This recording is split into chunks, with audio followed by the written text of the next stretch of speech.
दोस्तों, आज हम समंदर के बीचों बीच स्थित 5 लाइट हाउस के बारे में बताने जा रहे हैं, जो इतिहास, रहस्य और भूतिया घटनाओं से भरा हुआ है।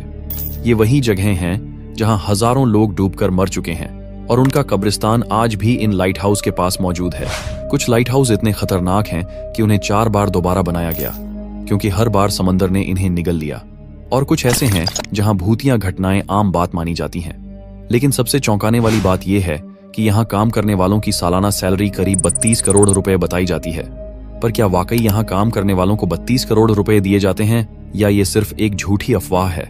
इसका खुलासा भी हम इस वीडियो में करेंगे, तो बने रहिए हमारे साथ, क्योंकि ये वीडियो आपको समंदर के सबसे रहस्यमयी लाइट हाउस की ऐसी कहानियां सुनाने वाला है जिसको सुनकर आप लोगों का होश तो उड़ जाएगा ही, और साथ ही रोंगटे भी खड़े हो जाएगा। वीडियो को शुरू करने से पहले चैनल को सब्सक्राइब जरूर करें, क्योंकि सब्सक्राइब बटन आपके लिए फ्री है और इससे हमें बहुत मदद मिलती है। तो चलिए वीडियो को करते हैं start. Number 1, Eddystone lighthouse, England. समुद्र की भयानक लहरों के बीच इंग्लैंड के दक्षिण पश्चिमी तट से करीब 22 किलोमीटर दूर स्थित है। इसे सिर्फ एक बार नहीं बल्कि 4 बार बनाया गया, और हर बार इसके साथ कुछ ऐसा हुआ जो रोंगटे खड़े कर देने वाला था। पहला लाइट हाउस 1698। इसे एक इंजीनियर हेनरी विंस्टनली ने लकड़ी और धातु से बनाया था, लेकिन 1703 में ऐसा भयंकर तूफान आया कि यह पूरा का पूरा लाइट हाउस समंदर में समा गया। इतना ही नहीं, हेनरी विंस्टनली खुद भी इसमें फंसे रह गए और कभी वापस नहीं लौटे। दूसरा लाइट हाउस 1709। इस बार जॉन रुडयार्ड नाम के एक डिजाइनर ने इसे मजबूत लकड़ी से बनाया, लेकिन 1755 में एक और खौफनाक घटना घटी। इसमें अचानक भीषण आग लग गई और चौकीदारों में से एक हेनरी हॉल आग बुझाने की कोशिश कर रहा था। तभी गर्म लोहा उसके गले में गिर गया। वो बुरी तरह झुलस गया और कुछ दिनों बाद उसकी दर्दनाक मौत हो गई। तीसरा लाइट हाउस 1759। इस बार मशहूर इंजीनियर जॉन स्मिथन ने इसे ग्रेनाइट और मजबूत पत्थरों से बनाया। यह 120 सालों तक टिका रहा, लेकिन फिर पाया गया कि जिस चट्टान पर यह बना था वो कमजोर हो रही थी, इसलिए इसे छोड़ दिया गया और नया लाइट हाउस बनाने का फैसला लिया गया। चौथा और वर्तमान लाइट हाउस 1882। अब जो लाइट हाउस खड़ा है वह जेम्स डगलस द्वारा डिजाइन किया गया था। यह आज भी सक्रिय है और इसमें एक ऑटोमेटेड सिस्टम लगा दिया गया है, लेकिन इसके साथ अब भी कुछ अजीब घटनाएं जुड़ी हुई हैं। एडीस्टोन लाइट हाउस में काम करना किसी सजा से कम नहीं था। समुद्र के बीच चारों ओर सिर्फ पानी, तेज हवाएं और खौफनाक रातें। यहाँ तैनात रखवालों को 6 महीने तक पूरी तरह अकेले रहना पड़ता था। एक रखवाला जिसे वहां अकेले रहना पड़ा, उसने बताया कि रात को उसे हमेशा किसी के कदमों की आहट सुनाई देती थी। कुछ लोगों का कहना है कि जो इंजीनियर और रखवाले यहाँ मारे गए थे, उनकी आत्माएं अब भी इस लाइट हाउस की पहरेदारी करती हैं। हेनरी हॉल की आत्मा को कई बार वहां महसूस किया गया। कुछ लोगों ने कहा कि उन्होंने एक परछाई को चलते देखा, जबकि कई बार अजीब सी चीखें और सरसराहटें भी सुनाई दी हैं। एक अजीब घटना यह भी हुई कि एक बार तूफान में लाइट हाउस का सिग्नल अपने आप जलता और बुझता रहा, जबकि वहां कोई नहीं था।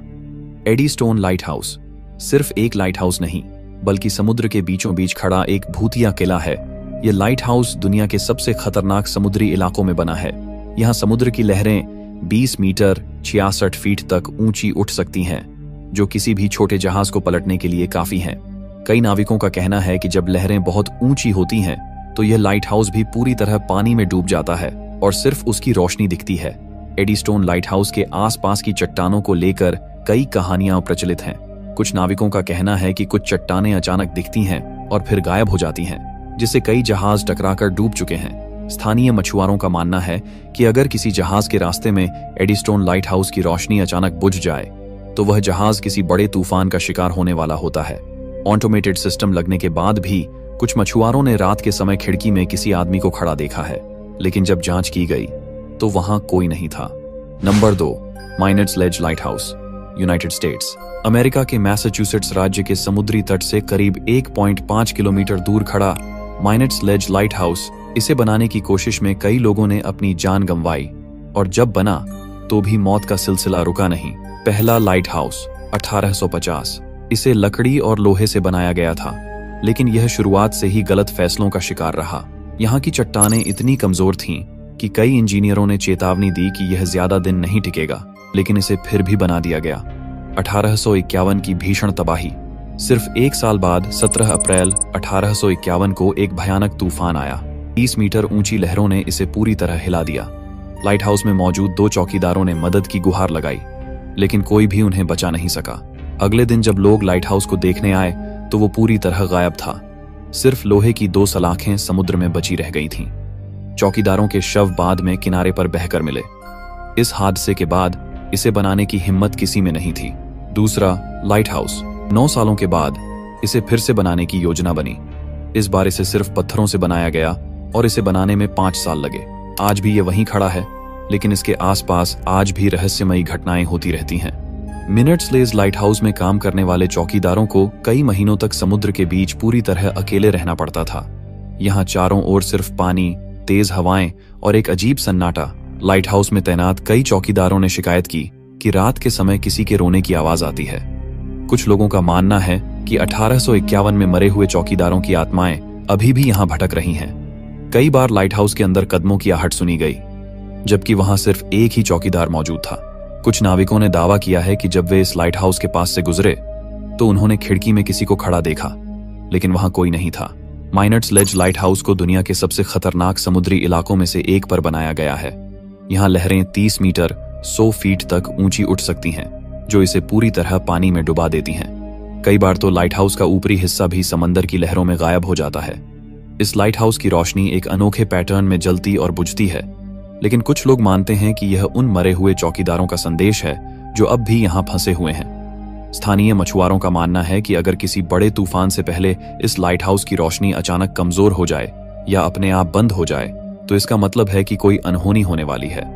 माइनर्स लेज लाइट हाउस के आसपास सैकड़ों जहाज डूब चुके हैं। कुछ नाविकों का कहना है कि कई बार जब वे इस लाइट हाउस के पास से गुजरते हैं तो उनकी नावें अजीब तरीके से घूमने लगती हैं, जैसे कोई अदृश्य ताकत उन्हें इधर उधर धकेल रही हो। नंबर 3, ला जुमेंट लाइट हाउस, फ्रांस। फ्रांस के ब्रिटनी तट से करीब 300 मीटर दूर खतरनाक चट्टानों पर बना ला जुमेंट लाइट हाउस सिर्फ एक लाइट हाउस नहीं, बल्कि मौत का किला कहा जाता है। इसे बनाने का फैसला तब लिया गया जब इस इलाके में बार बार जहाज डूबने लगे।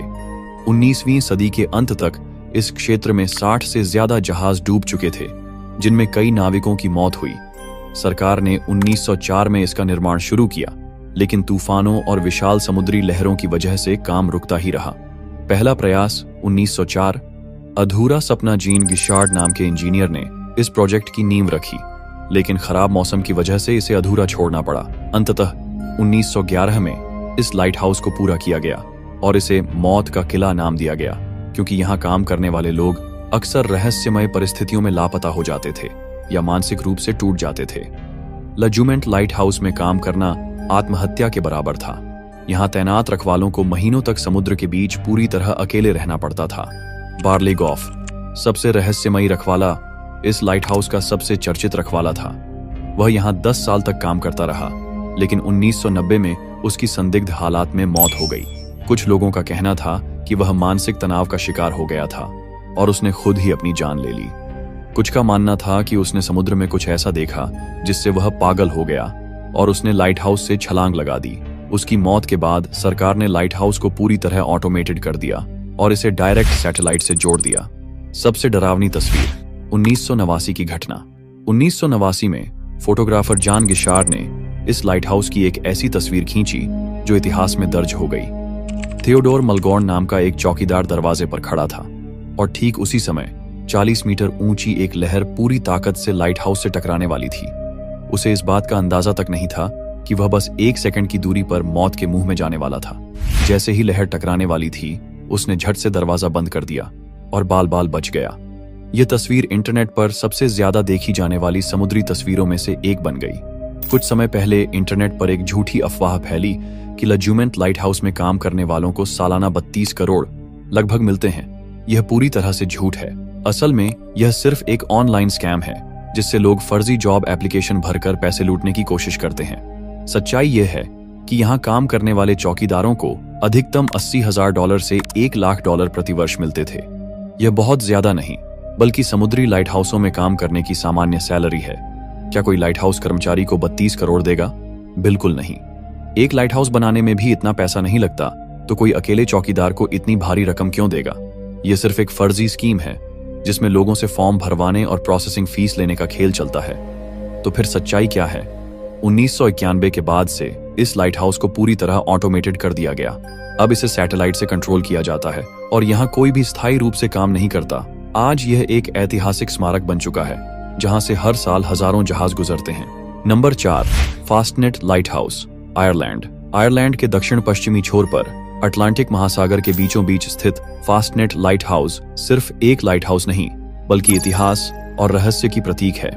इसे आयरलैंड का टीयर ड्रॉप भी कहा जाता है क्योंकि यूरोप छोड़ने वाले प्रवासियों के लिए यह आखिरी किनारा था जिसे वे देख सकते थे। लेकिन इस लाइट हाउस का इतिहास उतना ही संघर्षमय और रहस्यमय है जितना कि इसके चारों ओर उठने वाली विशाल लहरें। 1854 में यहाँ पहला लाइट हाउस बनाया गया। यह एक लोहे की संरचना थी, लेकिन अटलांटिक की भीषण लहरों और तेज तूफानों के आगे यह ज्यादा समय तक टिक नहीं पाया। लहरें इतनी जबरदस्त थीं कि लोहे की दीवारें तक झुक गईं। 1997 में इसे दोबारा बनाने का निर्णय लिया गया। इस बार इंजीनियरों ने ग्रेनाइट के विशाल ब्लॉक्स का इस्तेमाल किया जिन्हें समुद्र के रास्ते यहां तक लाया गया। यह लाइट हाउस बनने में 7 साल लगे और आखिरकार 1904 में यह पूरा हुआ। यह अब 28 मीटर 92 फीट ऊंचा है और इसे इस तरह डिजाइन किया गया कि यह किसी भी तूफान का सामना कर सके। शुरुआत में फास्टनेट लाइट हाउस को पूरी तरह से इंसानों द्वारा संचालित किया जाता था। यहां हर समय 3 से 4 लोग तैनात रहते थे जिन्हें लाइट हाउस कीपर कहा जाता था। इनका मुख्य काम था हर रोज तेल से जलने वाली लाइट को बनाए रखना ताकि यह कभी बुझ न जाए, लेंस को साफ करना ताकि रोशनी दूर तक पहुंचे, तूफान के दौरान अंदर बंद रहना और इस बात का ध्यान रखना कि लाइट चालू रहे। यह एक बेहद कठिन और खतरनाक नौकरी थी क्योंकि यहां रहना किसी कैद से कम नहीं था। महीनों तक इन्हें किनारे पर लौटने का मौका नहीं मिलता था। 1990 के दशक में दुनिया के कई लाइट हाउसों की तरह फास्टनेट लाइट हाउस को भी ऑटोमेटेड कर दिया गया। अब इसे कंप्यूटर और सैटेलाइट की मदद से नियंत्रित किया जाता है। इसमें 5 मिलियन कैंडल पावर की एलईडी फ्लैश लाइट लगी है जो हर 5 सेकंड में एक बार चमकती है और इसे 50 किलोमीटर दूर से भी देखा जा सकता है। अब यहाँ इंसानों की जरूरत नहीं रही। 1997 में आखिरी बार यहाँ कीपर तैनात थे और उसके बाद से यह पूरी तरह मानव विहीन हो गया। इतिहास में कई बार इस लाइट हाउस से रहस्यमयी संकेत आते रहे हैं। कई जहाजों के नाविकों ने बताया कि उन्हें लाइट हाउस के अंदर से अजीब आवाजें सुनाई देती हैं, जबकि वहां कोई मौजूद नहीं था। कुछ पुराने लाइट हाउस कीपर्स का मानना था कि यहां उन नाविकों की आत्माएं भटकती हैं जो 1979 की फास्टनेट रेस डिजास्टर में मारे गए थे। यह समुद्री इतिहास की सबसे भयानक दुर्घटनाओं में से एक थी जब एक भयंकर तूफान के कारण 15 नाविकों की मौत हो गई और 5 नावें डूब गईं। कई मछुआरों ने यह दावा किया है कि जब वे इस लाइट हाउस के पास आते हैं तो उन्हें कभी कभी खिड़कियों में परछाइयां दिखती हैं और लाइट हाउस के अंदर से किसी के कदमों की आवाज सुनाई देती है, जबकि अब यह पूरी तरह ऑटोमेटेड है और वहां कोई इंसान मौजूद नहीं होता। चाहे कितने भी तूफान आए, कितनी भी ऊंची लहरें उठें, फास्टनेट लाइट हाउस सदियों से जल रहा है और आगे भी जलता रहेगा। Number 5, Tourlitis lighthouse, Greece. Tourlitis lighthouse Greece के एंड्रोस द्वीप के चोरा बंदरगाह के प्रवेश द्वार पर स्थित है। यह दुनिया के सबसे अनोखे लाइट हाउसों में से एक है क्योंकि यह किसी द्वीप पर नहीं बल्कि समुद्र के बीच एक अकेली चट्टान पर खड़ा है। इसे देखने पर ऐसा लगता है जैसे यह कोई काल्पनिक चित्र हो, लेकिन यह वास्तव में मौजूद है। टूरलिटिस लाइट हाउस का निर्माण 1887 में शुरू हुआ और 1 जनवरी 1897 को पहली बार इसे चालू किया गया। पहले इसे मैन्युअल रूप से संचालित किया जाता था, यानी लाइट हाउस कीपर को यहाँ तैनात रहना पड़ता था। उन्हें हर रोज लाइट जलाने और इसे मेंटेन करने का काम करना पड़ता था। लेकिन यहाँ काम करना आसान नहीं था। चट्टान के ऊपर बने होने के कारण यह एक खतरनाक स्थान था।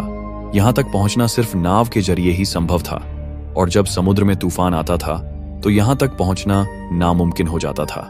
कहा जाता है कि कई बार लाइट हाउस कीपर हफ्तों तक यहाँ फंसे रह जाते थे क्योंकि समुद्र की लहरें इतनी ऊंची होती थीं कि किसी भी नाव का यहाँ पहुंचना असंभव हो जाता था। 1994 में ग्रीस के प्रसिद्ध व्यापारी गुलांद्रिस परिवार ने इसे पुनर्निर्मित करवाया। उन्होंने अपनी मृत बेटी की याद में इस लाइट हाउस को दोबारा बनाने के लिए धन दिया। इस बार इसे पहले से भी अधिक आधुनिक तरीके से बनाया गया। इसे 3D मॉडलिंग तकनीक की मदद से फिर से खड़ा किया गया, जिससे यह ग्रीस का सबसे आधुनिक लाइट हाउस